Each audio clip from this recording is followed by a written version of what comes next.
All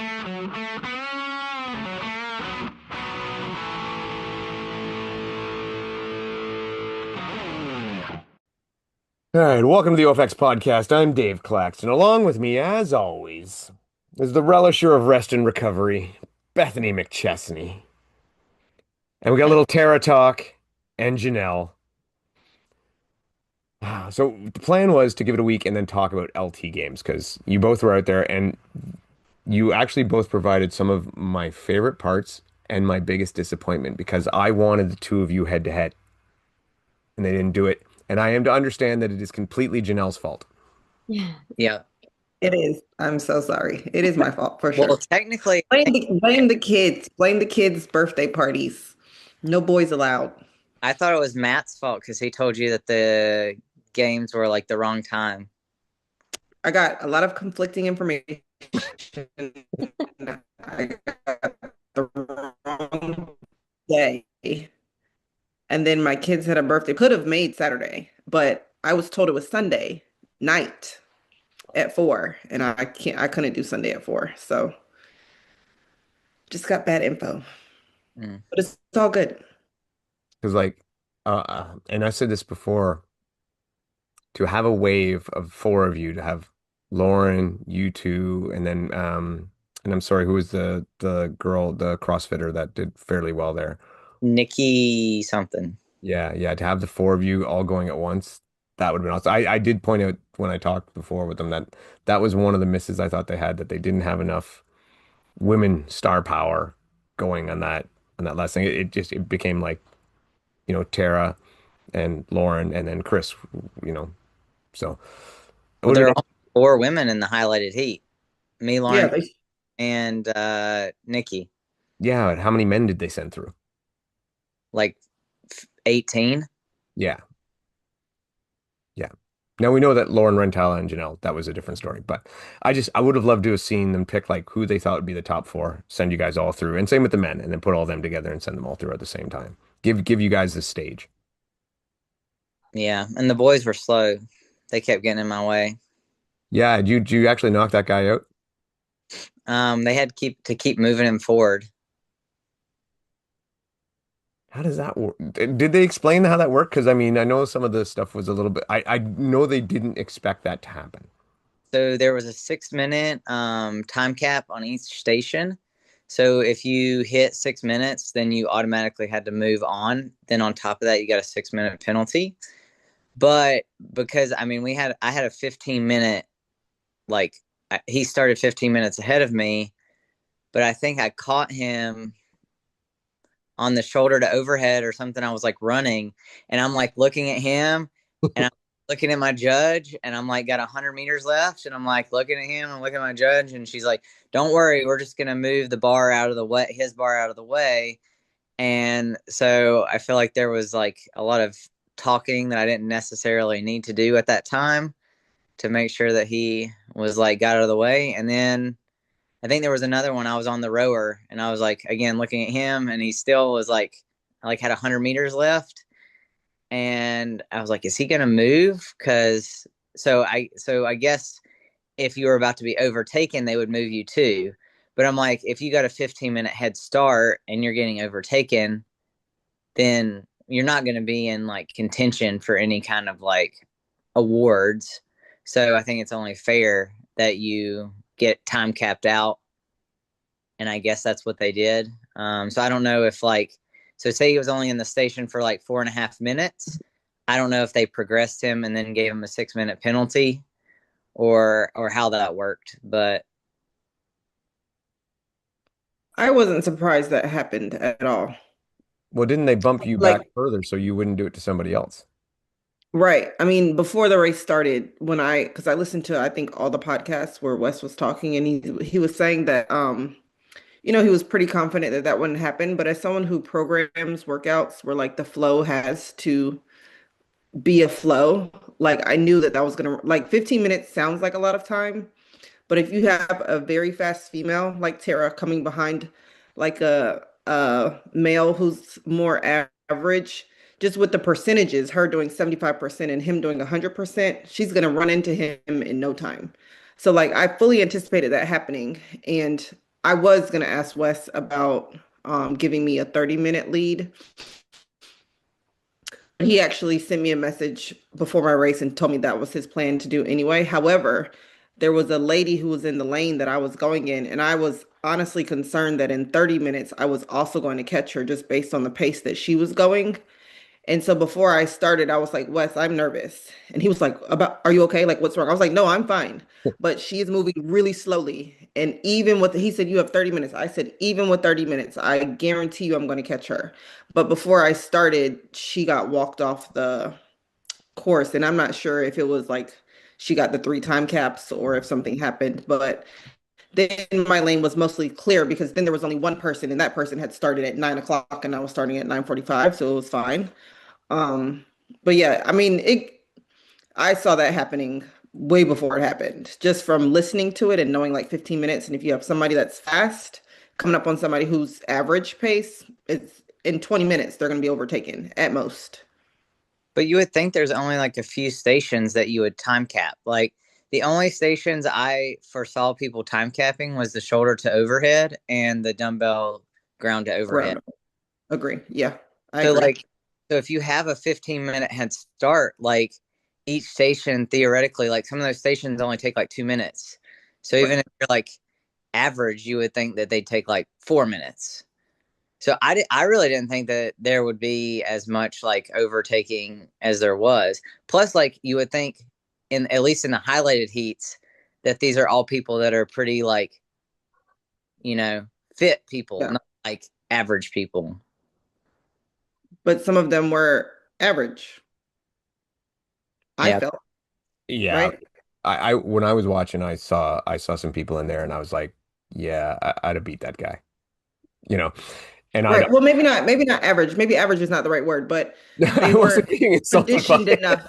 But they just weren't conditioned enough for the workout. Like it hit them, and when you get smacked by a workout like that, it's over. There was a lot of people that actually, I'm gonna be honest, I'm surprised it didn't happen more. But Because like you thought that for the highlighted heats, like I thought that they would have yeah, people that they thought were like actually going to do pretty well for the highlighted heats. Because I know a lot of those people were like CrossFit. there was a couple of people in the highlighted heats, and some of the guys, and I one guy in particular, and I'm not trying to throw shade, but I thought for sure I'm like this guy's getting lapped for sure. And I think the only reason he didn't was because the next guy behind him was in a similar kind of speed. So he got right close, but never eventually lapped him. And I don't know, maybe they bumped him ahead, maybe they did. I don't, because that's the thing. But the only problem with that I see when they're doing stuff like that is now all of a sudden, your penalties can be affected by having someone faster behind you, right? So if I got Lauren behind me, or if I like Lauren Weeks behind me, or if I've got, you know, you know, Bethany behind me. Sorry, Beth, I'm convinced Lauren's going to beat you. I'm good. That could affect how my race would go because Lauren can, she might catch me, right? Whereas I can probably maintain that lead. So I Maybe hope, I'm sure they're gonna fix that up. maybe they should have like elite heats too, and like if you get caught, then you get automatically out, Oh, Yeah. like a chase. Right. Like how much more motivated would you be if that was the case? Like, I know Janelle, you're quite nice, but Tara's evil, and I could just see like Tara hunting more if someone was in front of her.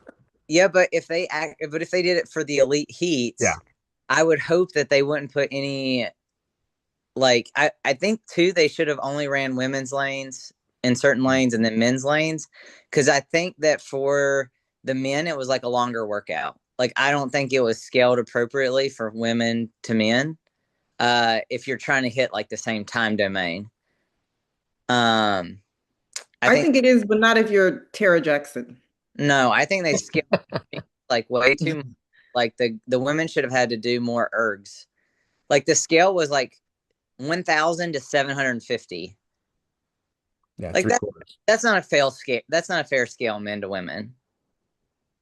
It's like too much. Like it should be like 1,850. Like I think that me and Dylan are similar, like male to female on the ergs, and like no in no universe would me doing 750 and him doing 1,000 be equal. Yeah. It's So, way So the ergs should have been longer for the women. I think the weights were fine. Like I think that scale was fine, but I think the ergs were scaled too much for women, which like if you add up all the ergs, it was probably at least like 2 minutes.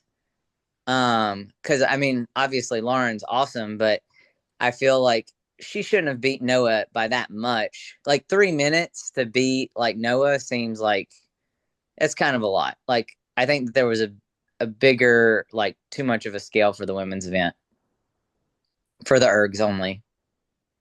So why with the taking over thing, do they not just have a fifth lane, like a backup lane, or even just, one rower, one runner, and just extra equipment, and then the person that's being overtaken has to use the equipment in the extra lane? The lane of There shame. was no room. No It was space for very that. the whole time. Like everything was very close. Like even in your lane, there would be no room for another lane. Yeah. And that would be very confusing to come off your lane and go all the way to another lane and have to pick up where you left off. Like say if three people are doing that at one time, that would turn into the most chaotic lane ever. Like it just would be pure chaos. Like if I get bumped at shoulder to overhead and then the person that starts in behind me gets bumped at a rower, like so am I gonna then finish in that lane or do I go back? Or like when the person that passed me clears, am I going back to my lane? That just would be very confusing. I think that they should. Well, I like that. Like each heat started together, but I feel like kind of the way Deca like does it at the gym events. Like you can kind of judge how fast the person's moving, and you kind of have like, okay, well then when this person gets to this point, then you let somebody else go in that lane. But then it's definitely like all a time trial. There's no like actual racing head The, to head on. the other part about that too is it's really hard to schedule, right? Yeah, Like, and someone who's done a ton of those and like, yeah, I know exactly. I mean, like, okay, I got a person out here. This next person I know because of who I got out there, I might send you at the ski erg, or if it's somebody different, I might send them at the tank. Like, you never know. yeah. So, but it makes it so hard to schedule. And I think so. What realistically, I guess, and this wasn't a plan, but we've identified a problem. What realistically is the solution? They just have to make the gap bigger. No, So they have to do two things. So as they go on with the races, you have to put in your estimated finish time. You can't put the fastest people last. You yeah. have to put the fastest people first. So the fastest people have to go through the lane first. Or you're going to have to wait until the lane is totally clear before you can send them off. But if you put an estimated time, the people who have very similar estimated times, like say Lauren put in, she thinks she'll be done 35 minutes. Tara puts in, she thinks she'll be done 38 minutes. Janelle puts in, she thinks she'll be done 39 minutes. We have to go through the same lane because we have almost identical times. So then if Dylan's going to finish in 45 minutes and Noah's going to finish in 46 minutes, and so they need to go in the same lane. Like you have to have people that are similar times going through the same lane. You can't have a 45-minute finisher in a lane with a 35-minute finisher. That just is not going to work. At some point, it's going to be overlapped. So if you want to keep your 15-minute buffer, then the ones that are going through the lane have to be similar finishing times. So then all of your people that are going to finish in an hour are all slow rolling behind each other in this one lane over here because they won't Yeah. catch each other because they're all going to be done in an hour. But like the problem I feel like with an event like this, are they gonna keep the same workout? Like how unless you did the workout beforehand. I had no idea like how long it would take me to finish. Like I asked him, like, what do you think? I asked Wes, like, what do you think the top people we finishing in? And he was like, I think breaking 40 will be like smoking. And I was like, all right. So I did do a run through. But like if you're just somebody who's like really fit, say like, oh, I'm Lauren and I'm coming to the event. I don't know what time I'm going to run, but I'm going to be fast. Like, so if they change up the workouts and people don't do them beforehand, I think it's going to be hard. Um, because that workout is like, if you look at it, you're like, oh, like 75 pounds for 60 reps doesn't sound like that much. But then when it starts like compounding, obviously stuff takes longer than you would think it would take. And it, but I guess if they did the same workout over and over again, then you could be like, oh yeah, well last time it took me 36 minutes, so this time I should be around that. Yeah. Yeah, I think like Janelle said too, I think if you get as much organization as possible pre-hand on guessing times, guessing, rough estimates, and then probably like Tara says, that do it. And if you put in, if I say, for example, if I put in I'm going to be 35 minutes and they put me in a 35-minute lane and Janelle catches me, well, that's my problem and I get bumped. Oh, better, yeah. So if you put in your estimated finish time and you get got, then you're out. Yeah. And I'm actually okay with that. Yeah, However, you're going to Yep. see a lot of people going really low on those estimates. yeah. Yeah. Well, I think that would be a good idea then. If you're like, okay, well, I ran this time, and then if you get got, you're out. Did you trash talk that guy at all? No, I mean I was very tired. I can't be trash talking while I'm like fighting for my life. Kat was like talking to me before Atlanta, and she was like, "Oh, I might talk to you during the race." I was like, "Well, don't expect me to talk back because there ain't no talking in high rocks for me." um, All right. I wasn't intended to like kind of critique a lot of stuff here. I actually wanted to hear a lot of like, because I think both of you had really good experiences. oh yeah, I thought like, I mean, even like the stuff that we're like kind of critiquing right now, like obviously like it's a new event, so it's gonna have a little bit of like, learning curve. But I think everything that I thought like could have went better, they like immediately pivoted like and made it work. So like that little instance where you run upon people, they immediately were like, all right, well, like you're just gonna have to move on. And I think that, they made it work the best way possible. And the event was just like, I think the judging was, I mean, better than most high roxes that I go to. So, well, recently actually high rocks has been good, but some of the stuff I've seen in the past. So I think for a new event, that was like the one thing going into it. I was like, oh, I wonder how the judging is going to be. Because I really had like kind of low expectations for that, but I think they did a really good job. Janelle, from what I saw, your judge was all over it. He was. He was. He was good. Before we started, we introduced Wes introduced us, and he made it very clear from the very beginning that he was looking for everything to be perfect. So, which is good. Like, I think that's a good thing. His expectation was set. At no point did he ever falter in what he expected, which was also good. So I mean, I just think that speaks to like the vision that they have for themselves, right? Like they want to be known as a quality event where there's no Instagram stories going around about or Instagram, reels going out saying, "Oh, look at the LT Games participants. Their reps are trash." Like so that's what they're trying to avoid, I would think. And that's respectable, of course. I felt like before the event even happened, before I even met Wes, he was sending me messages on Instagram, just checking in. I guess Matt from Hybrid Fitness Media told him that maybe he should um, reach out to me and put me in the highlighted heats. And so we kind of discussed that a bit. But before we even knew each other, he didn't know who I was. I mean, he's taking somebody's word for it. I could be slow and, but he was like, "Do you need anything? Let me know. Here's the plan. When you get to Minneapolis, let me know if you need anything." And then when I got to the race on that day, I met him that morning. I actually met Wes that morning and he was very nice, again, very accommodating, making sure I had everything I needed. Um, Knew all the rules, then I met my judge and those expectations. It just was a great experience from beginning to end. Very communicative, very clear. And I thought that the athlete briefing the night before, I watched it on Instagram Live because I was at home, but I thought that was very clear. I thought the judging standards were crystal clear. Some people had questions and like I'm like as an athlete, I mean, if you've done any sort of race before, I felt like some of the questions people had were silly because I thought that Connor did such a great job being very clear on what he expected. Um, And so like once you watch the briefing and then when you go, you were ready to roll. I was ready to roll. So like as I went, you know, I started my run was good and then on deadlifts, my judge was immediately like shoulders over hips, like everything was just mine had to be perfect. And I watched the race the night before.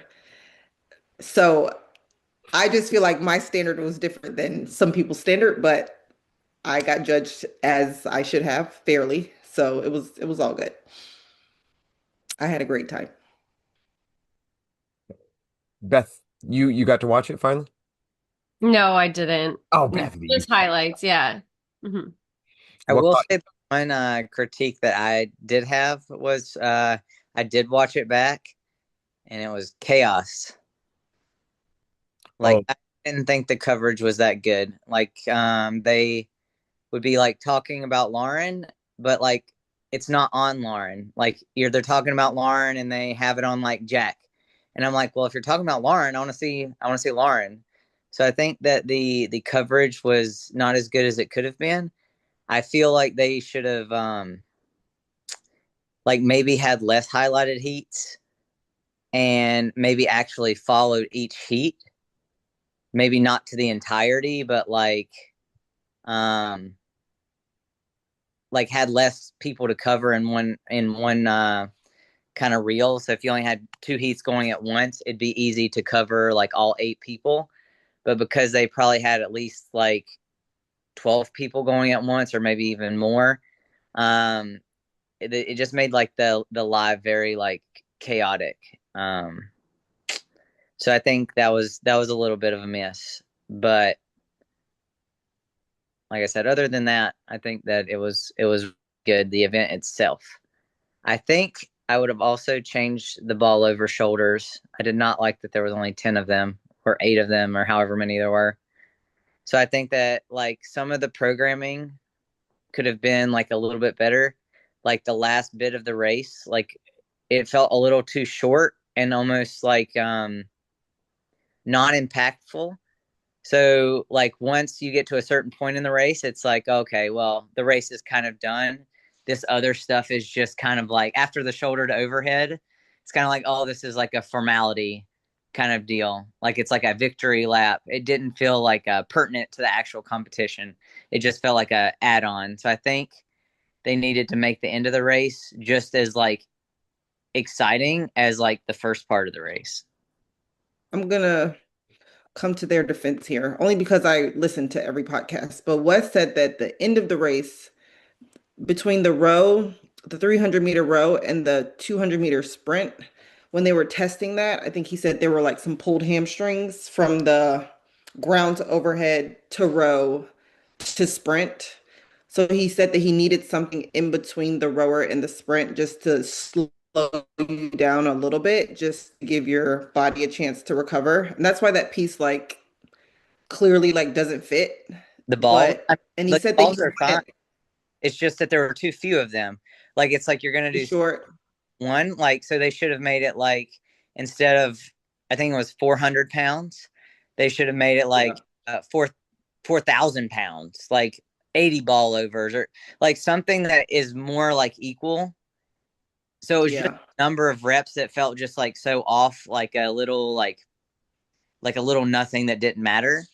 So He I called think it he Yeah. called it on our podcast just a speed bump on the way. yeah. So I feel like it could have been like because if you saw a lot of the people, they don't have that deca like step Deca flow. dance? So Yeah. like could have got some time. That would have been where I beat Noah. I would have crushed him on those ball over shoulders, and then he wouldn't have caught me on the run. So that's what it was. Yeah.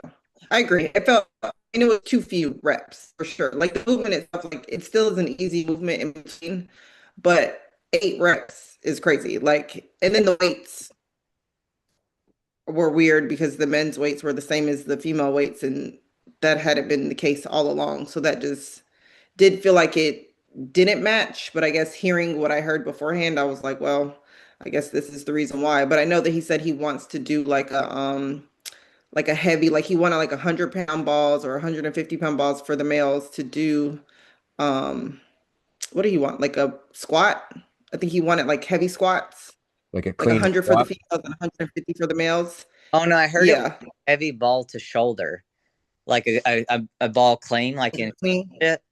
Um, but I don't remember why they didn't do that. I don't know if it was like an equipment issue. Um, Yeah. but like that would have been way cooler because it wasn't like there was any part that was challenging or that you like would think about strategy. Like obviously you're just gonna go with the 40 for 8 reps. You're not gonna go to the 20 pound like so it felt like a little bit like an afterthought kind of thing. So I Yeah. feel like it would have I would have liked it better if the balls were much heavier and there was still that level of like strategy, like, oh, I'm stronger, I'll do like less reps, or oh, okay, I'm faster, I have better cardio, so I'll do more reps with less weight.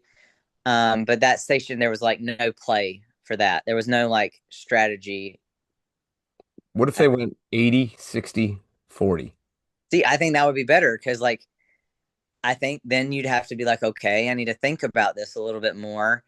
Um, and how many reps and like maybe there would be like, oh, I don't know, I'd probably go 60 instead of because 80 is pretty heavy. Maybe some weight.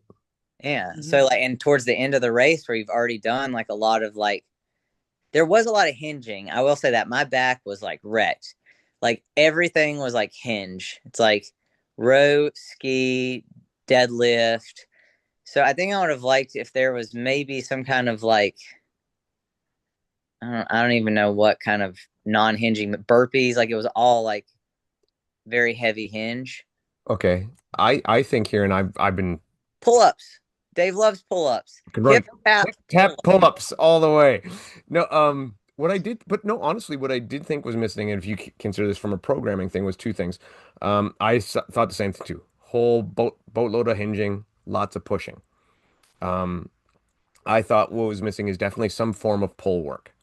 There was not a lot of pull, and I thought too, even when it comes to a some form of squat, I know they had the wall balls, but let's be honest, the wall balls were, I mean, you were talking at max weight, a 20-pound squat for 50 reps or something like that. And that I would have liked to have seen, even if they did it at the end, where it was like that, a heavy dead ball clean and squat would have been real cool to see there. Because I thought a squat or a lunge of some kind needed to be in there and some form of pull. I also thought, from a programming perspective, they had box jumps and then burpee box jump overs. I would have taken one of those away, and that's where I would have put in my pull workout or something like that. Because they were basically one's box jump overs, the other one's burpee box jumps overs. So you could kind of combine into the two. So take the other zone and make it into something else. Was there a lot of time capping on the shoulder to overhead for the say normal people? I think that was like the most capped station. Chris almost got capped. Hers was I think the dumbbells. Yeah, that's what it was. Yeah, the ground to overhead. Ground overhead, yeah. Yeah, ground overhead and shoulder overhead. Those are the dangerous ones, right? Mhm. Yeah. And the first run if you're not fast. I didn't think about that as that could be something they get capped on. Yeah, for sure. There's a lot of people who can't run a 6-minute kilometer. Yeah. I wish they That's would have made all the runs 1K. Hmm. yeah. I agree. That You're would all have been nuts. I mean, you essentially have to run like a 9:15 mile or you can't even do the race. Yeah. yeah. I think they should also not 3 times you're out. I think if you got capped, you should just be out. One cap and you're done? One cap and you're done. Yeah. Two at most. Three's a lot. Yeah, I definitely agree with that. Three's too many. But I just don't get what the third one you get capped on it. Oh, I guess if you get capped on the run, maybe. Like You could, or the deadlifts. I thought the deadlifts because the reps are so high. I mean, it But your was like 95 pounds for like 80 reps. If Did you that want I'm with Beth. Like I thought that when I first looked at it too, that the deadlifts could be one, and it was one of the ones when I before I did my sim, I'm like, we'll see how it goes. And I found that Tara is actually right. It's not something you're gonna get capped on. almost went unbroken for the deadlifts. Did you do Okay. the highest weight for all of them? No. No, middleweight. I did the lowest when I did my sim and I would jump up. But What was the lowest weight? 135. 135 for men, yeah. Yeah. But I took everything so easy just because I had no idea what I was in for later on, how it would feel. But before speaking of unbroken, Janelle, we got to talk about your ground overhead. All right. Listen, I mean, I guess that's my claim to fame here. Everything that I did, I mean, I did one sim. I did one full sim. And in the sim, I used 35s at the end because I was like, yeah, I could do 35s for, and I did do it, but it took me so long because I did sets of like seven. Mhm. And I think if you use 35s, it's 35 reps. Is that right, Tara? Do you know? I think it's 35 reps. So that's Sounds about right. 5 or 6 sets. I think it was 32, or 38. It was 30, Okay. 38. And then the 25s were 60 reps. I picked up the 35s for my sim too. I did 2 reps. I went back, put them back, and I picked up the 25s, and I was like, that's way too heavy. I was committed to it and I did 43 like reps. 43. Yeah, so that's 43 six reps. sets. And I stuck with it in my sim, but it took me 4.5 minutes to do the reps. So I'm like, okay, there has to be an easier way. And I didn't even try the 25s. In my head, I was like, well, if I can do the 15s, then I should be able to do that unbroken. And so that was part of, I told my judge that before we started, and I said, I'm going to do the fifth because we went through the whole paper. Boom, boom, boom. What are you going to pick for this? What are you going to pick for this? What height for this? And when we got to the end, he was like, okay, what are you picking? And I was like, 15s. And he looked a little surprised because, I had picked the heaviest or the middleweight all the way through. And I was like, yeah, but I'm going to do them unbroken. And he kind of looked at me like, bullshit, you are. And so I feel like he was testing me with these no reps because he wanted to see if I was actually going to do it. But every time he gave me a no rep, it honestly was just like fuel to the fire.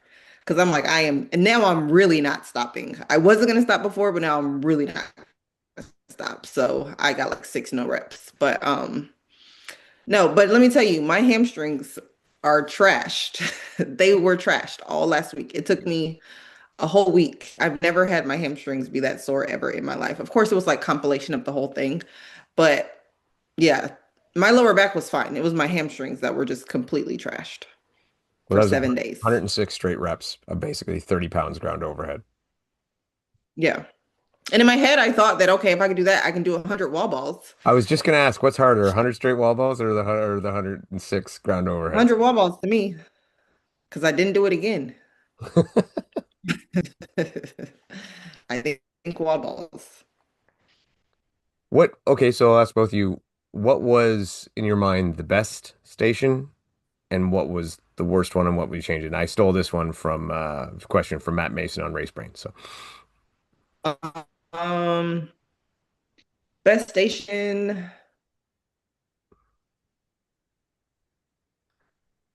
maybe the deadlift, I guess.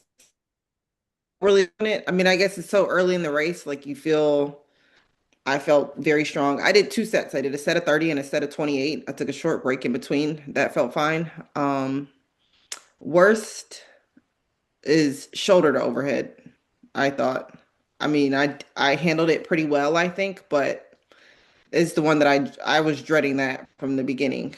Having done that, like I practiced that a few times. I did the 75 and I did sets of 12, I would say. But just that was maybe the hardest one I felt. So are we going Maybe. as the best like programmed, or which one like was just our favorite? Like, Tara, I would never put such rules on you. You just say whatever the hell you want. well, pick running. Running is obviously my favorite, and you put it on the assault treadmill, almost even better. Um, Ugh. Lauren took out that first K in like 3:13. It was dirty. Were you just staring at her going, fuck you, Lauren? Her and Dylan got off at the same time. I was like, I think I was like 3:36 through the first K, and I was like, okay.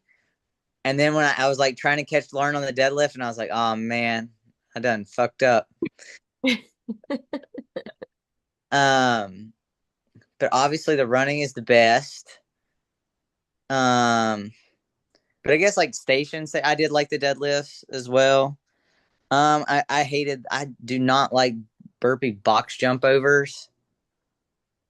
Not Not a fan. surprised. So, I didn't really like, I mean, I guess it's just the rule, but I have a thing about stepping down on one side of the box. So like I was trying to do this turn thing where I'd face the rig and not face the rig. So then I got no rep for that. So then I had to face the rig. So you had to face the rig the whole time. So when I jumped, I couldn't turn. It was a lateral. It was a lateral burpee box jump over. Yeah, so I moved laterally, but each time I moved laterally, I was facing a different direction. So I'd do a They burpee, wanted to and I'd face your opponent. over, and then I'd be facing the other way, and then I'd do burpee, and then but you can't do that. You always got to face like one direction. Okay. So But I thought you were spinning in I one. was spinning. Yeah. Yeah, I thought it was a silly rule. Um, but I didn't like that exercise. Plus, it was kind of like claustrophobic. Like you're really close to like all the equipment, and like I practiced my burpee box jump overs kind of like, where you'd be like a little diagonal, like Hmm. perpendicular to the box, which felt way more natural. I saw other people though, like jumping up laterally, and I was like, that's like way above my level of athleticism. I was glad they got no videos of me doing the box jump overs because that was just I could just like feel the people looking at me up above and like being like, that girl's athletic. Why is she like? Because it was bad. It was really ugly. But I got it. I got it done. Well, now I want to see a video. No, Oh, it's like I saw a video of Chris doing them, and it's crazy. Like how her and Lauren, it's like they can jump on and they're like sitting on their heels and they do this like little pivot thingy and they step down like so gracefully. It's really cool. Terra doesn't do that. There's nothing about my athletic endeavors that are graceful. I don't know. I mean, I've seen you do deck enough times and just see you do the box overs there that I am familiar with your box prowess. Hey, well flat with those box overs, Dave. There you go. That's right. So All right. So would you change it? Like, I mean, I guess we commented on the programming. Yeah. Like, so what would you change? definitely ball overs. And I would change the females like the scaling. I would make it like 90% for the ergs because you got to think a fast girl for 1,000 is probably going to go like like 345 like 150 pace, and then a fast man's probably going to go like 140 pace. So it's only a 20-second spread, so it's only about 100 meters. So to have like 250 meters spread is just like it's too much.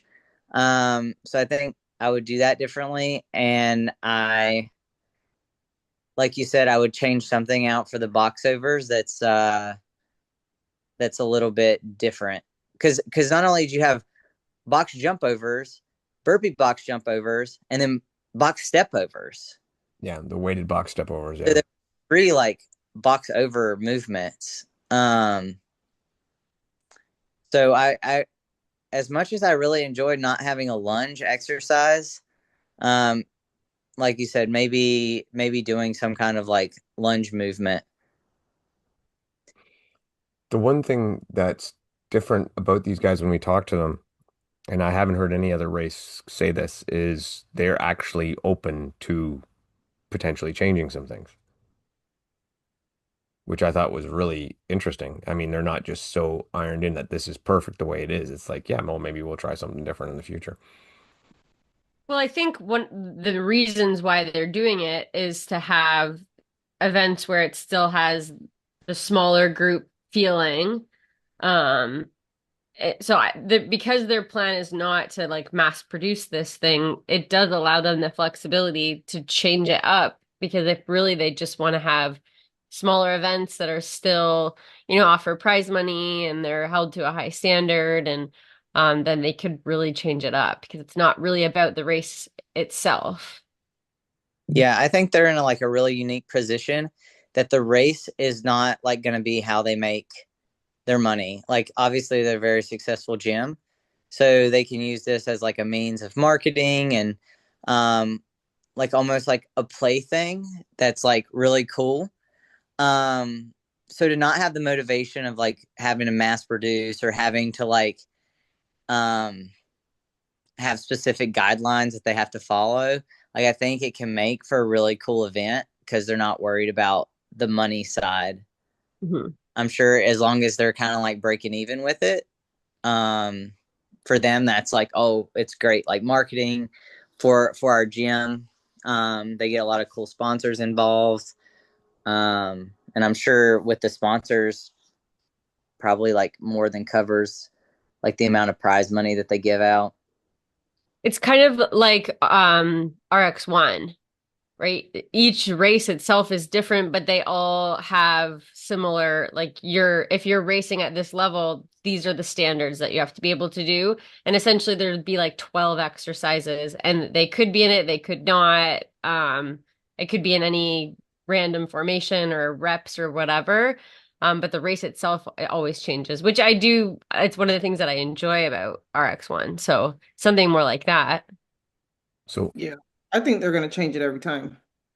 oh I yeah, think it might not be like a huge change, but I think they're going to change the order and change some of the movements every time. I mean, they kind of alluded to that by saying like the rig, you can build it however you want. You can change the placement of the skier. You can change the whole thing. So I think that it's nothing for them to program a different workout, probably similar time domain, similar intensity, but I think that they're gonna most likely, like what I would do is I would change that race every single time. that's not a bad idea. I would say maybe leave the basics of the cardio equipment, like the runs and the ergs and stuff like that. Leave them where they are, and then the other ones, like you say, you could play with that. You could do kind of a combination of what Beth and you say, where you have a pool of movements that you know. There's a pool of movements. These are the weights for these movements. This is the rep count for these movements. And then you could do anything. You could like go ahead of time. You could even make it a last minute deal, where Like 1 week before they release yeah, the one week workout. before, here's the draw, a random draw of the movements we're going to do, or some crazy, or here's the announcement of the movements going to do. That'd be actually be kind of a lot of fun. Yeah, I I think don't so. like that they announced it earlier though, because with the whole like pick your weight thing, I think it would have been really, you wouldn't have seen as good a performance if people didn't like kind of have a little strategy going into it. At least with RX1, like everybody's using the same weight, Yeah. Yeah. reps. So then it's really like fitness and who's fitter. So I think this one is obviously it's who's fitter, but there's a huge like strategy component that I think is really cool that I don't think like a lot of other events offer right now because it's just like everybody does the same thing. So I think because they have that big strategy component, like I think they should release the workout a little bit earlier so Mhm. that you can really let that strategy part play into it versus like, oh, I think it becomes less strategy. All right, a month before. Yeah, yeah, like a All month right. before would be great. Yeah. Like because if you do it a week before, like if I would have done that workout the week of, my triceps were wrecked for like 5 days. Like so, it doesn't give you ample amount of time to actually test anything. So you come to it with like your best performance. So Did they do a podium thing for you guys? no, they just did like the post. Okay.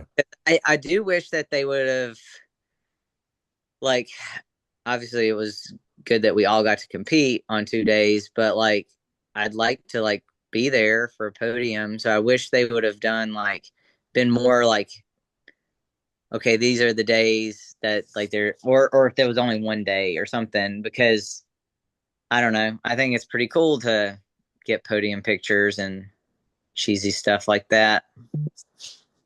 Yeah. I think for their first one, so they had these people that they invited, and then they had the people who they heard or thought might do well, and they put them in the highlighted heat. But I think that they should have done a better job with like announcing the timeline for the weekend. Like what is the like I had to ask a lot of questions to figure out what the timeline was because I have a short amount of time that I can do stuff in on the weekends. So like I can fit it in, but I have to know I need the full timeline. Like tell me when the races are on Saturday. If you're doing Saturday, tell me when they are on Sunday. What time is the podium planned to be? Is it Saturday or Sunday? They never really said like well, I had to ask one, are you doing a podium? What day is the podium? If I race on Sunday, does that still go towards, is it still the fastest racer, or are you only taking it from the ones that are in the highlighted heats? And then I heard that they were going to do a podium. They were going to announce the podium winners at 5 o'clock on Sunday. And then but on Saturday night and Sunday morning, everybody was leaving. So I think that even if they planned on having a podium, they didn't tell anyone when it was going to be, and everybody had already planned their flights out. Yeah. And so if they had a plan to do a podium, I think they probably nixed it because nobody was there. So I just think that they need to be clear. You know how High Rocks tells you the race for Friday, Saturday, Sunday, men's pro, women's pro, doubles, and then they tell you all the ceremony times because that's important. Like people want to know. Like Tara said, we want our cheesy podium pictures. Like we worked hard for it. Yeah. So I want to know when it's going to be so I can plan to be there because that's just as important to me. If I raced, I want my podium. Like I want to. So they Yeah, just have to give us a timeline. Yeah. Next time, I need a weekend timeline, and don't give it to me the day before. Because when I saw the timeline the day before and I saw that the highlighted heats were Saturday, I immediately messaged Wes. And I was like, Wes, I thought they were on Sunday. I thought they started at 4. I thought I heard this is what I. And he was like, no, it's Saturday. And I think he had even written a mistake when he sent me like the athlete briefing because he said the athlete briefing was Saturday night at 5:30. So from what I thought that Yeah.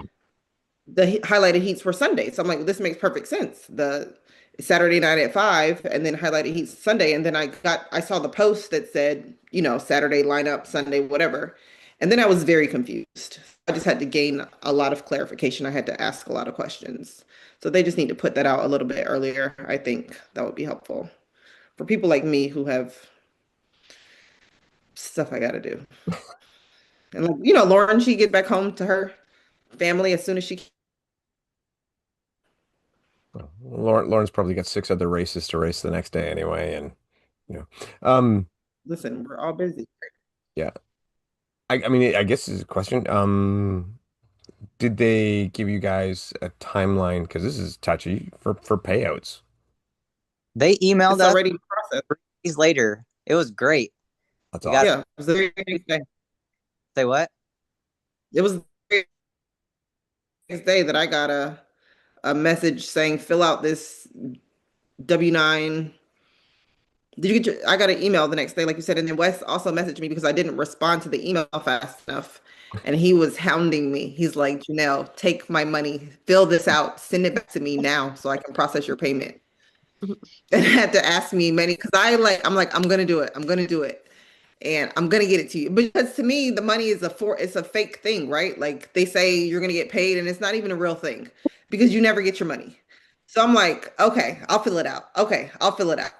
But he's like, no. And he sent me the funniest little gif that I've ever seen of like a little kid that's like, take my money because Shut I up and wasn't take my sending him the money. paperwork. Yes. And I was like, okay, I'm sending it to you right now. But to be honest, it's like, I mean, yeah, okay, there's prize money, but I don't get the money. So it's not even, it's something fake, is how it seems to me. Speaking of Dave, where's the rest of the prize money from DECA? Oh, didn't you get your 80%? No, See, still waiting. No, all I can say with that is totally not my department. that's what I'm saying. It's not a real thing. So you have to race because you love it. I mean, I love it. Money too. We all do. I think we all just believe that if you offer it, you should be paying it and promptly, Right. or Not, at least not a make year later. Yeah, at least when you say you're going to. Yeah. Yeah. Well, we'll have our money in 7 to 10 days from it'll be here next week. I'm so jaded though, Janelle. They say this, so we wait. I believe it. I believe from the way Wes was all over me about sending him this W-9. I believe it, 1,000%.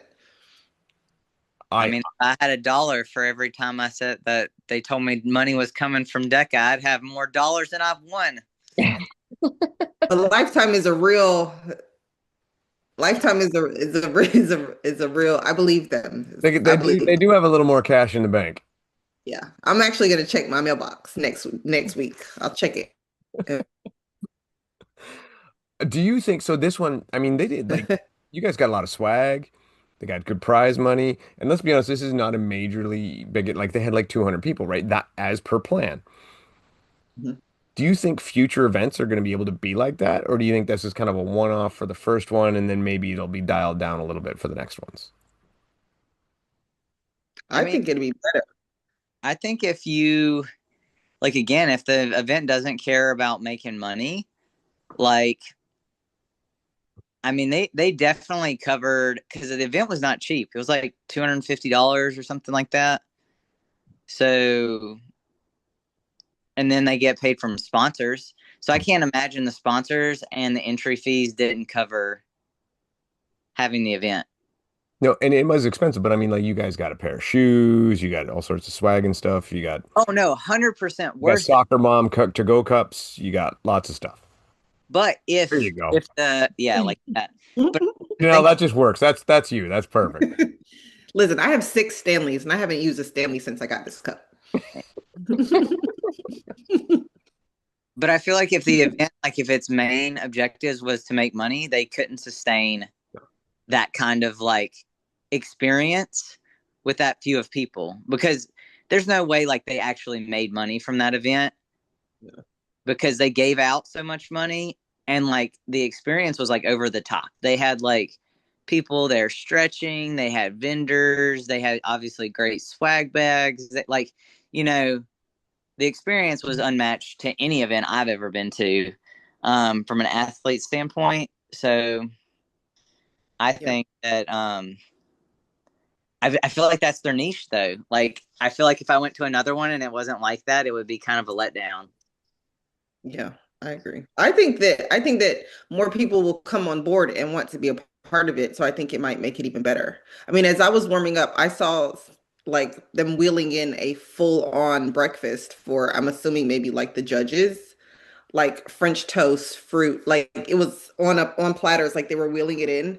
So like it wasn't only all the judges got shoes, it was way more than just the athletes. It was the judges got shirts and shoes and breakfast and like she said, there were people to stretch us out. There was this whole drink table of LT Lifetime electrolytes that were quite delicious. I mean, they had so many things available. There were 10 chairs of Normatec boots and people to put the boots on you when you were finished.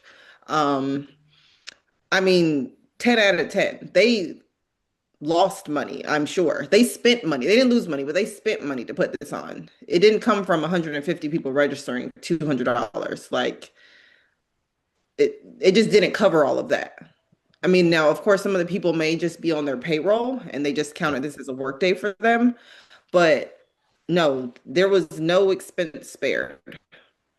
And the judges, Nowhere. like no like volunteer judges that just like, like just graduated high school or like they I Never don't know, worked out a day in their life and like they're off the street that doesn't know what a squat the difference between a squat and a lunge is like these were like judges who knew the standards and it was very professional. yeah. I think because like you guys said, I think it's just a promotional tool, Yeah. right? I Like think so too. it doesn't matter if they make money from it as long as it just doesn't cost that much money because it's an advertisement. It's content. It's Yeah. like Mhm. work out at Lifetime Gym and you can do this or be this or whatever, or some of our classes look something like this. Like Yeah. I think that is what gives them the potential to actually hang around and to keep going because they don't have the pressure that these other events have to turn a huge profit from it. And they can keep just making it be cool. And the longer it's cool, the better it works as a promotional tool. Right. So come to these LT Games classes and you can be as in shape as Lauren Weeks and Noah Olson. I mean, I'm going. I'm going to work out. Like I mean that's gonna be like, like that could be the premise. Like they have video content now. These are the people who won. They hold the record on the court. And now you go to this gym and you take the LT Games classes so that you can be in as good of shape as them. I'm there. I, yeah, yeah. I I'm want to in. be in Lauren's shape. Right. I'm on my way. I'm signing up. Oh, I said I got a lifetime 35 minutes for me. So I looked it up and it's like I don't even know how to say it. It doesn't look like yes, it looks like a gym, but it's really fancy. Like there's a Oh yeah. lot of things going. There's a cafe, there's a Oh, pool, there's basketball courts and pickleball courts and squash courts and like all sorts of stuff going on, plus your regular gym stuff. And I'm like, They had a whole indoor track. yeah, it's This massive. the coolest gym I've ever been in. It was gigantic. Like I could live in there. I could 100% live in there. It's like my dream, but not in Minneapolis because it's quite cold there. Yeah, Minneapolis is pretty much Canada. Yeah. yeah, no, thank you. No disrespect, but The Carolina girls say no. If So, it gets below 50, we're not happy down here. no, we're not. so could this become an A race for you guys? A-ish, maybe. Yeah. If they Yeah. kept the prize money like the same.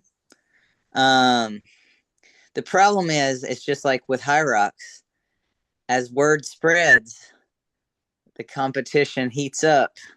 hmm So, um, I think if it does stay around, like you'll have a lot of people that will focus on this as an A race, because maybe it fits like more their skill set versus like High Rocks. Obviously, High Rocks is becoming like more of a runner's game. So if you're like not as much of a runner and you're tired of Deca not paying you, then you transition over to something like LT games.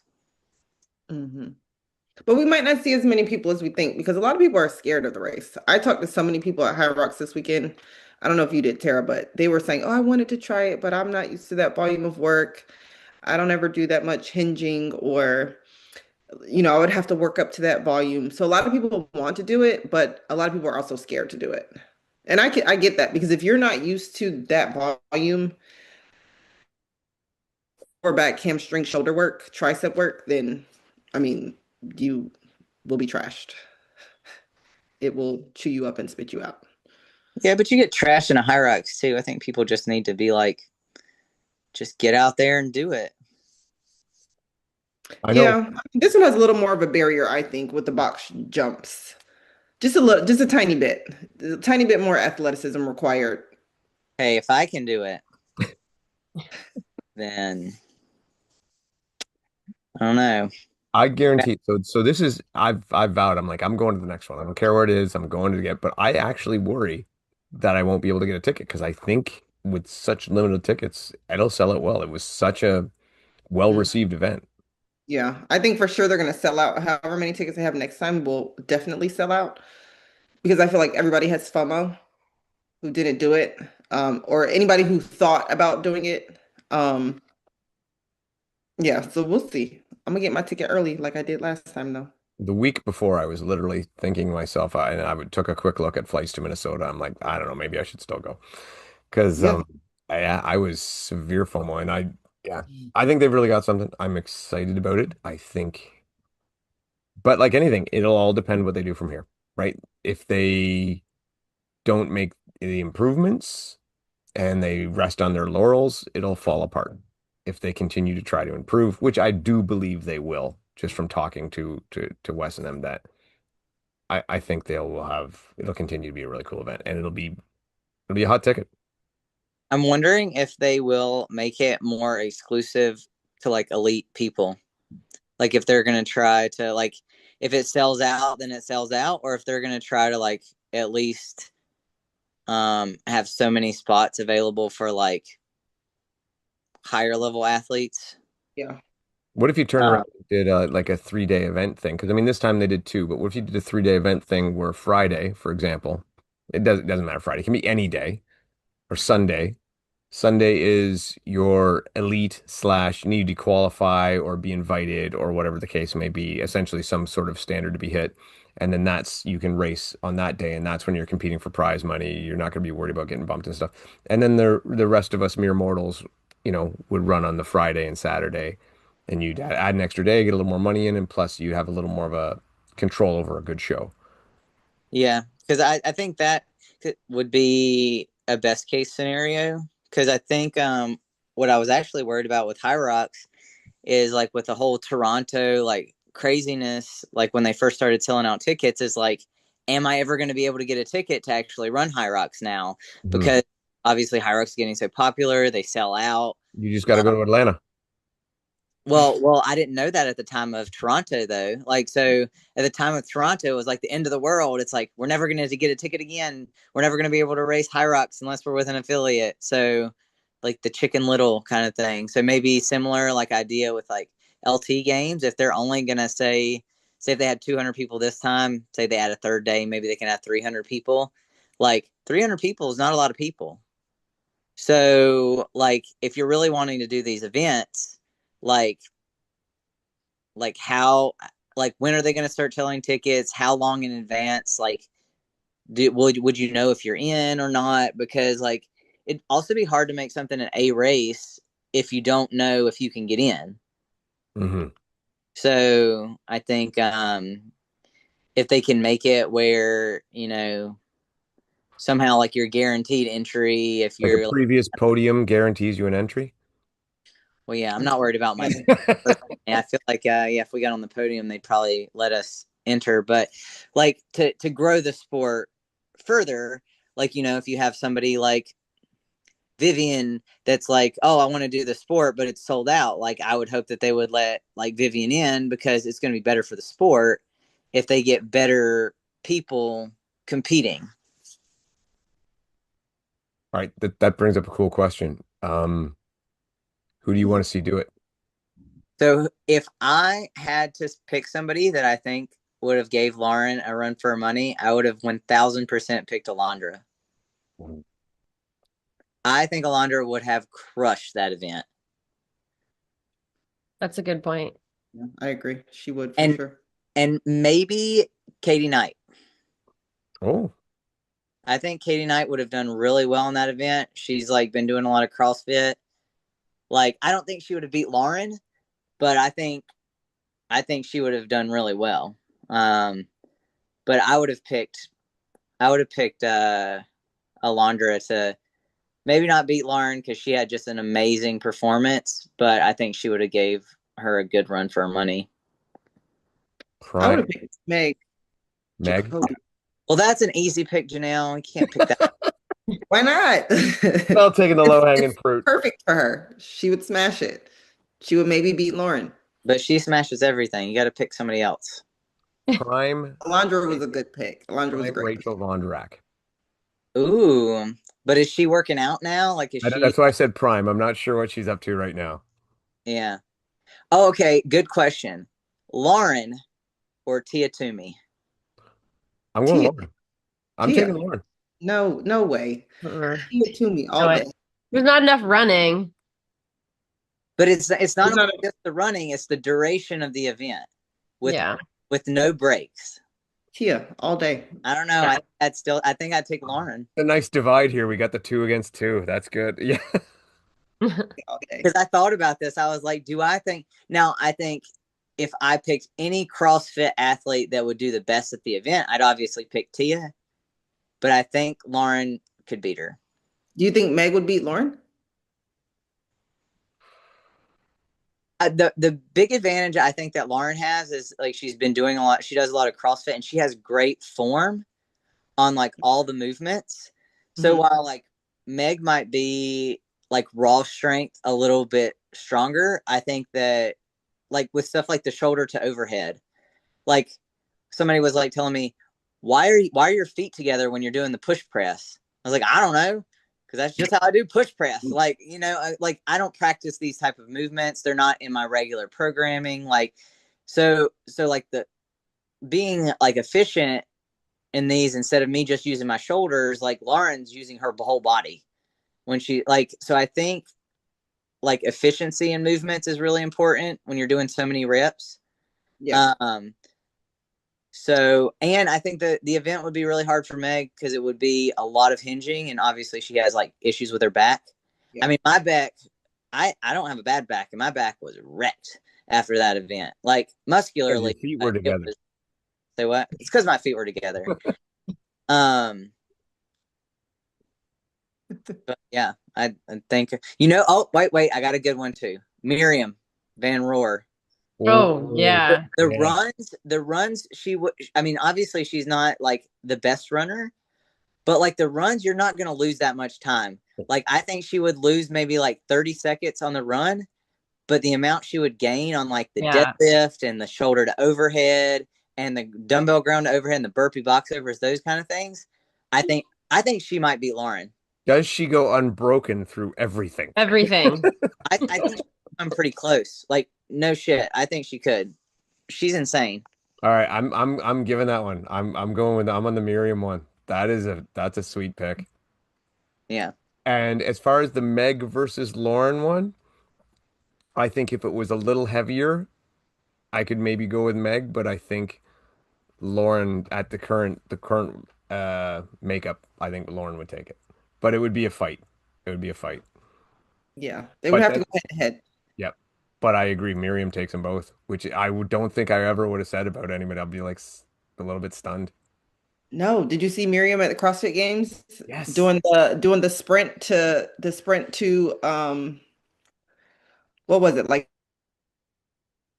where she started out so high? It was like a 6 minute time. Yeah.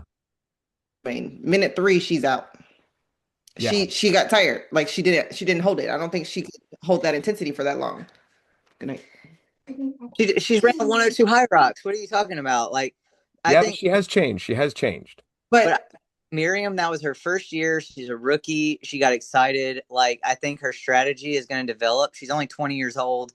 Like, I think that, I think that her first CrossFit game, she was probably just a little too eager. It's like the girl that went out in High Rocks, Atlanta. Did you see the live stream, Dave?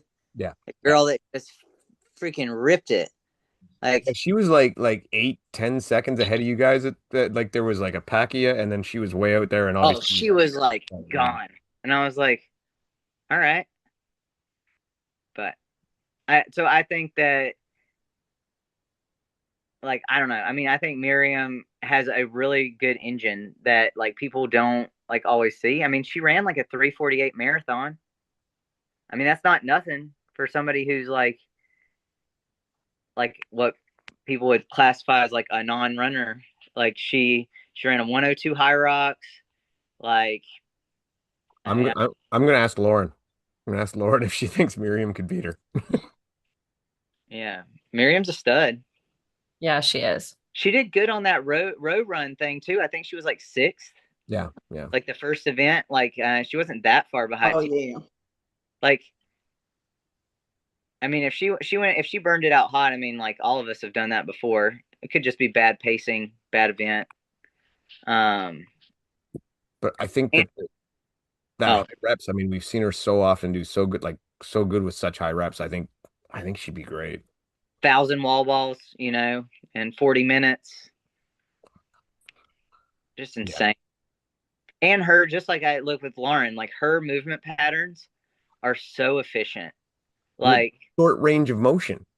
I know, but also very efficient. Like Yeah. if she's doing like box overs, like she's just very smooth. She's like very light on her feet, agile. But I mean, like you look even like a shoulder to overhead, say compared to Janelle, like she's going almost half the distance. Well, I mean, you saw it in real time with Noah versus Dylan. Yeah. Like or like another one of the guys that Colts Martin Colt. Colton Mertens. Yeah, that one. Whatever. He'd do good in this event too. I think he does like he's like a little Miriam. Like a Yeah, nice little right. Sumo squats. Should it be allowed? Or deadlift. Sumo sumo deadlifts? deadlift. Sorry. No, no, I don't think so. I think that was a mistake I to think that say needs yes to, to that. yeah, I think I so. think it was a mistake to say that yes to that on the at the athlete briefing. Because some people can get so wide they barely pick the bar up the ground at all. Yeah, and I knew that Lauren was going to do it from how many times Anthony asked it on the live stream. I was like, oh well, she's clearly doing it because he's like, make it clear, make it clear. Can you do it?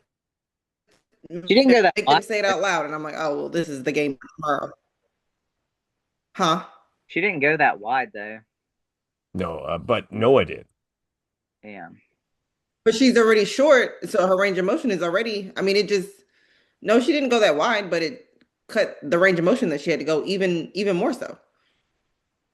Yeah. I mean, I think we all use our like, our strengths to our advantage. I mean, I think I probably deadlifted faster than her, but I'm also got like 20 pounds on her. So, she's short, but she's also small and she's light. So you could say, oh, well, the deadlift's easier for us because we're heavier. It's like smaller percentage of your body weight. Yeah. I think we're all going to use like our like kind of advantages. I Um, I would personally, if I was writing the rules for this, I would make it so that your hands had to be outside your legs. Yeah. I just think because that sumo thing opens up too many possibilities. Like I have seen people do sumo deadlifts so outrageous that the bar barely comes off the ground, and yet they're fully extended. They're near splits. So that's just my personal opinion. I don't like the sumo one. I think it would for competition. I think it would be better to, like I said, hands outside the legs. Yeah, I agree. So, all right. Do you want to talk a little bit about your high rocks this weekend? sure. Two Yeah, Tara's all PR. excited. 2 years for 2 seconds. Yay me. Yes. Listen, a PR is a PR. Time well spent. Yeah. Yeah. Two. And so if we extrapolate that out to they have like 50 more years. Um, you guys refer, and then this has nothing to do with either one of you, but I'm curious. Lauren Griffith, was it just the shoes or was that a sled issue? So No. also had that lane, and he said his lane was really sticky. He didn't pull 9 minutes, but he pulled like a 4 mid, which is not great for him. I think he usually pulls like 3 high. Yeah. So, I mean, 40 seconds is 40 seconds. That's a lot plus energy. I mean, knock on a lot of wood. Like, I think since they've got the new turf, I think it's like 50% easier. Really? I've like not had any issues with the sleds. And I wore the Alpha Flies. So I found in Toronto, I thought the sleds this year were harder than they were the year before. See, I got a bad lane in Toronto last year. Mm. Really pushed that sled. I was doing the whole hands on the front bars. Like, I think it took me like 4 minutes. Never pushed a sled that slow before. Hmm. Oh. I think just like there's like so many levels of high rocks that are frustrating because of like obviously I'm really jazzed to run right now, but there's so many levels of like luck. So it's like luck on the course. Like, so you get a course like Paris or Valencia, which is like 3% slow. Awful. Like you saw Tanya, can't pronounce her last name. She ran 106 in Valencia, and then in Stuttgart this weekend, she ran 102. Mm-hmm. They're like weeks apart, 4 minutes. Obviously, she's not a 106 athlete, not even close. She's like definitely like a 102 runner. But like with so few races in the US, like you're just like praying you get a course. Like I think I think Atlanta was like a super fair course. Like I don't think it was fast. I don't think it was slow. Compared to like Toronto, which felt pretty slow. and I don't know if that was just because of all the crowding. Mhm. But it was pretty crowded. Atlanta was pretty open. So I think that it was a fair course. But when you're trying to when you have fair course against fast course, like I think it said, I'll be interested to see what they say about Atlanta. But like Toronto, they said was 2% slow. Mhm. So if you get a course that's 2% slow, and then you compare it to a course that's 2% fast, I mean that's a 3-minute swing in an hour event. That's massive. Massive. Yeah. Like, so this whole time domain thing is like frustrating, especially if you don't have the opportunity to race a lot. Because not only you're playing like odds on the course, but also odds on your body. Like we're not all going to show up 100%, but maybe you show up 100% on a course that's 3% slow, and you wasted that 100% day. So I don't like that level of like inconsistency from course to course. And then I guess the second level comes with the sleds. Like you could have the best race of your life, and then you get a sled that just doesn't move. Because I don't know how Lauren was feeling, but I mean, she was running pretty good in the first two stations. So I know the way I was watching her pull that thing, it just looked like somebody had nailed it to the floor. I mean, it was. I mean, I kept looking at her because me and Kat finished like 3 links before she even finished one. Yeah. So I was like, I don't know what's going on with her, or like I thought maybe it was her shoes because she did have on the vapor flies, and she's not like that heavy. So I don't know, like, because I was talking to Lauren Weeks about the Alpha Fly shoes, and I don't know if you're like a lighter athlete, like how that might play, because the shoes aren't like super grippy.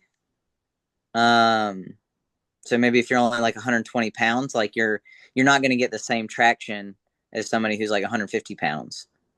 Like I couldn't see, like I don't know if you remember, like if Hunter wore like the Alpha Flies versus if Dylan wore them, like if Yeah. he had 40 extra pounds, like I think it can definitely play into what kind of shoe you might need. Hmm. Like they might not work for Bethany because she's light. Like you probably already have maybe a little bit harder time with the sled because you're smaller, and then you have a shoe that doesn't have a lot of traction, so it could be like a double like negative for the race. Yeah. Because I know my friend, Kelly Hex, Yeah. she ran Atlanta, so she's found her shoes, but like shoes that work for me don't work for her, or shoes that work for me, yeah, don't work for her because she's just too light Mhm. to get traction, especially on the pull, because she needs more of grip also like on the heel, which has never been like an issue for me. I was just thinking that, yeah, they could address that with a bit of a different grip on the heel compared to the toe, because when you're back on your heels when you're pulling that sled. Yeah. And I think that's what I kind of saw, like Lauren, she like her feet were not like firmly on the ground. So I don't know if that was like a shoe problem. But I mean, kudos to her. I mean, Lauren's like one of those athletes. Like I've seen her in multiple races where any other person would have probably just dropped, but she like has that dog in her that's like, I mean, I think yeah, it was Vienna. She like passed out for like 7 minutes on the course, got up and finished the race. Yeah, Like they went, she did she went, unbroken wall balls after that. yeah, It was a rest. yeah, yeah. So she's just like one of those athletes I have like a lot of respect for because like she's never gonna quit. Yeah. How'd the race go for you, Janelle? It was good. It was started out good. I didn't feel like I started out too fast. But for me, so my hamstrings still were not they were not 100% from last week. And after the sled pull, my lower back got tight. Like as I was pulling the sled, I felt my lower back getting tight. And I knew as I was pulling that it was getting tight, and I could have like taken a break for a second to just give it a second, but I didn't. I just wanted to finish the lane. So then on that next run, my lower back was so tight. Mm. And so I I mean that run was slower than my first two. And I don't know what it would have been if my back wasn't tight. Maybe it would have been 20 seconds faster. I don't know. But I know that it got tight. So then I was worried that when I got to the burpees, it would get worse and then run after. When I got to the burpees, it actually was fine. And then on my run after, it was fine. But it was just like between my run after the burpees is always my slowest run. And so between my run three being a little bit slow, going into the burpees a little bit more cautious, and then run four being its normal slower time, I lost my spot and I couldn't get it back. When I got on the rower, at that point, I think I was maybe number 6 or 7, and I left out fourth. I still was able to row my way back into fourth, but I was previously third. So when I left out fourth, fifth place and sixth place were only a few seconds behind me. And then on that run, McKinley, the girl in the yellow, she passed me on that run. And I've raced her a few times. I know she's a very fast runner. So she passed me there. And then I just couldn't get my placement back. I mean, really is the long and short of it. So, but it started out okay. Like, and I'm still happy with it because there was a time where I would have never been able to run with the lead pack for the first run. I definitely wouldn't have left the ski first. And then I wouldn't have been able to hold a run. I was in the lead for like 3 minutes, and we're going to take that. So, um, I had one lap, but I knew that by the time the second lap came around, when it was time to go into the sled push, that, they were going to catch me. But I was still proud of that because, running is my weakness. That's where I'm slower than most. So, and my running is improving. So I'm just working on my run consistency, like being able to hold my pace that I have in the beginning, hold it a little bit better towards the middle and the end. So, I'm happy with it. Every race is not going to be a PR, but it still was a pretty good day. I did feel better racing in Boston. I felt really good racing in Boston, where I did not feel as good racing in Atlanta. Um, but I still feel like I put pretty solid effort out. It was good. We'll get it. I'm working on it. Awesome. All right. Well, I think we've kept you two long enough. Beth, do you got anything else for Tara and Janelle? No, no, I don't. But yeah, congrats, ladies, on two awesome back-to-back race weekends. Yeah, and thanks for sharing all your input too about the LT games. So we are looking forward to the next one for sure. So hopefully we can all get a spot. Yeah, let's go. Congrats, Tara. All right. Smashed it. See you in Chicago. No, I'm doing Dallas. See you in Dallas. Nope, see you there.